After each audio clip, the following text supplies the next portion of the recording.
By the end of this video, you'll learn about the characteristics of AR on social media. We live in a world in which the internet, and more so, in which different social media platforms are part of our lives.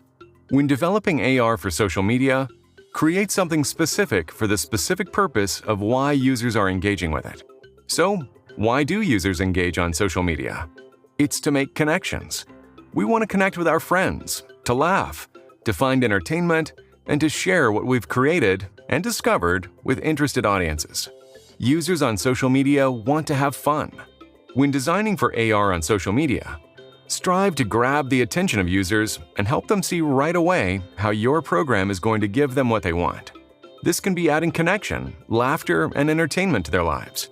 As a developer, grabbing the attention of users and elaborating to them how your experience is going to help them accomplish this is huge.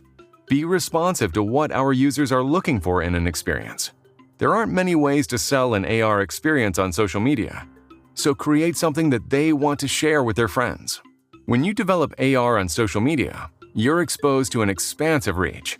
Thanks to the broad reach of social media, it's safe to assume that a large proportion of your audience will already have your target social media app installed.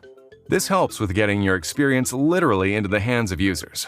With AR on social media, you can have a massive distribution of your experience with little cost.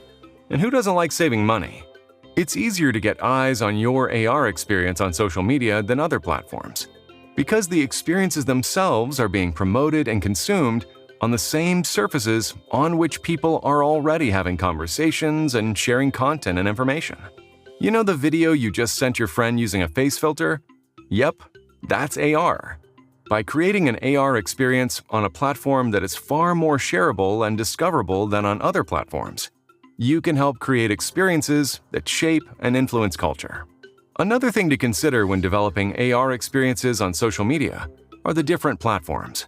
Social media platforms are not customizable, so you will be limited in regard to what you will be able to create.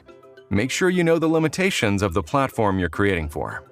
Not only do you need to think about limitations, which can include technical limitations and limitations with available capabilities, but you also need to think about compliance. Have you created an experience that is policy compliant? Know the terms under which you're developing your experience, so you can be compliant from a policy and technical perspective. Don't do all that hard work for nothing.